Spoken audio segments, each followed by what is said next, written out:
এটি টেকনাফ স্থলবন্দরের সচরাচর দৃশ্য নয়, কিন্তু গত কয়েক মাস ধরে এমন চিত্র নিত্যদিনকার বিষয় সীমান্ত বাণিজ্যের ব্যস্ততম এই বন্দরের। মূলত স্বাধীনতাকামী বিদ্রোহী গোষ্ঠীর সাথে সামরিক জান্তা সরকারের মিয়ানমারের প্রায় সব অঞ্চলে যুদ্ধ চলছে।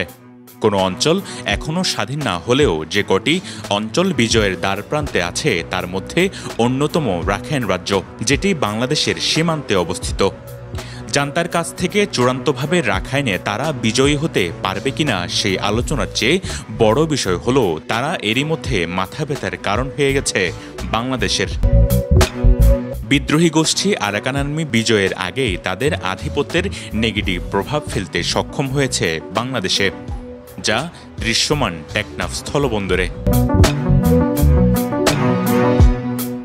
সীমান্তের ওপারে রাখাইন রাজ্যে জান্তার বিরুদ্ধে কয়েক বছর ধরে লড়ছে দেশটির বিদ্রোহী গোষ্ঠী আরাকান আর্মি। তুমুলভাবে অভ্যন্তরীণ সংঘাত চললেও টেকনাফ স্থলবন্দরের সাথে মিয়ানমারের সীমান্ত বাণিজ্যে তেমন কোনো প্রভাব পড়েনি।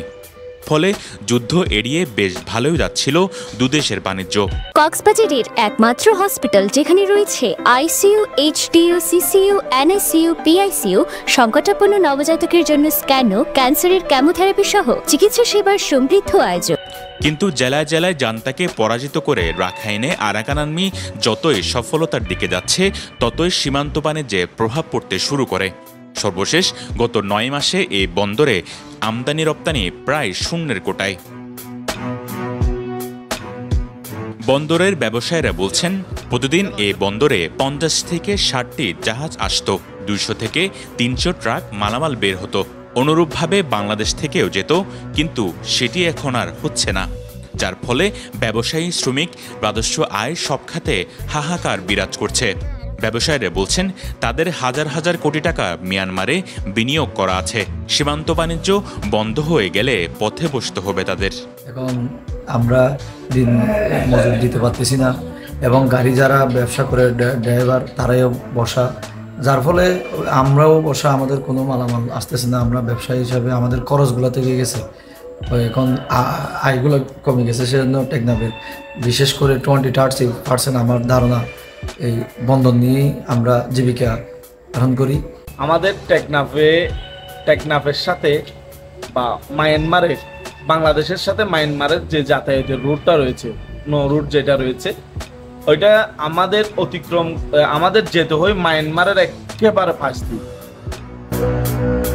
ব্যবসায়ীদের দেওয়া তথ্য অনুযায়ী সমুদ্রের সেন্ট মার্টিনের অংশ থেকে নাফ নদীর দীর্ঘ অংশ ভরাট হয়ে গেছে, যে কারণে মিয়ানমার থেকে পণ্যবাহী জাহাজগুলো আসার পথে মিয়ানমার সীমানা ঘেঁষে আসতে হয়। এই সুযোগ কাজে লাগিয়ে আরাকান আর্মি জাহাজগুলো আটকে দেয়। মূলত আরাকান আর্মির বাধার মুখে ইয়াঙ্গুন থেকে পণ্যবাহী জাহাজ আসতে পারে না, ফলে আমদানি রপ্তানি বন্ধ এই বন্দরে। ভরাট হয়ে যাওয়া অংশটুকু খননের ব্যবস্থা করলে সীমান্ত বাণিজ্য আবারও ঘুরে দাঁড়ানোর সম্ভাবনা দেখছে তারা। এখন মায়ানমারের পাশ দিয়ে যাওয়ার কারণে ওই মায়ানমারের 2টা গ্রুপ হয়ে গেছে। একটা গ্রুপ আসতে দিলে আরেকটা গ্রুপ কি করে দেয়, আটকায় দেয়। যদি এই পাশটা শুধু একটু কষ্ট করে যদি সরকার রাজার করে দেয়, সরকার কিন্তু মাসে কোটি কোটি টাকা রাজস্ব পাবে, কিন্তু এই রাজস্ব কিন্তু সরকার হারাচ্ছে। টেকনাফ স্থলবন্দরে 1,500-এর বেশি শ্রমিক রয়েছে, যারা পণ্য ওঠানামায় ব্যস্ত সময় পার করত, কিন্তু এখন সুনসান নীরবতা। দেখে মনে হবে যেন কোথাও কেউ নেই। আমদানি রপ্তানি না থাকায় দুর্ভিক্ষ পার করছে শ্রমিকেরা। 1000-1200 লেবার আছে, আমরা অনেক কষ্টে আছি। কষ্ট বলতে আর কোনো সীমা নাই, আমরা এমন কষ্টে আছি বলার মতো না। সমস্যা, প্রচুর সমস্যা। মানে কি আমরা চলাফেরার জন্য সমস্যা, খাওয়াতে তাদের অসুবিধা, এই ঘরবাড়ি চালাতে পারি না। পুরা বন্দরে নাই লেবারের কাজ, নাই ড্রাইভার, হেল্পার, কোনো গাড়ি, কোনো ট্রেনের কিছুই চলতেছে না।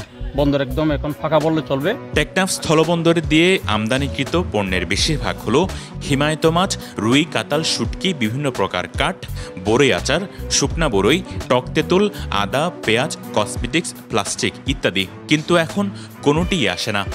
এবার থেকে শুধুমাত্র কিছু সিমেন্ট আর আলু যাচ্ছে রাখাইনে, তাও আরাকান আর্মি সীমান্তে যুদ্ধ স্থাপনা তৈরি করতে ব্যবহার করছে এসব সিমেন্ট। বন্দরের তথ্য মতে 2022-23 অর্থ বছরে 1,28,000 মেট্রিক টন পণ্য আমদানি হয়েছিল, যেখানে রাজস্ব আয় হয় 640 কোটি টাকা। 2023-24 অর্থ বছরে 68,000 মেট্রিক টন পণ্য আমদানি হয়, যেখানে রাজস্ব আয় হয় 404 কোটি টাকা। 2024-25 অর্থ বছরে গত 9 মাসে পণ্য আমদানি হয়েছে মাত্র 14,000 মেট্রিক টন, যেখানে রাজস্ব আয় হয়েছে 108 কোটি টাকা। কিন্তু এপ্রিলের শুরুর দিকে আমদানি পুরোপুরি বন্ধ হয়ে গেছে বলে দাবি কাস্টমসের।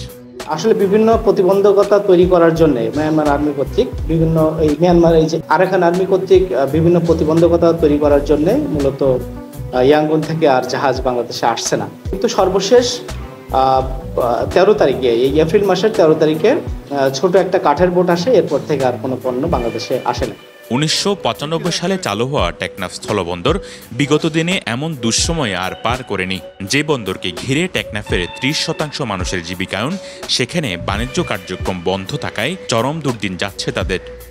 আর সরকার হারাচ্ছে শত শত কোটি টাকার রাজস্ব। এই সংকটের সমাধান চায় সবাই। News desk, Penowa.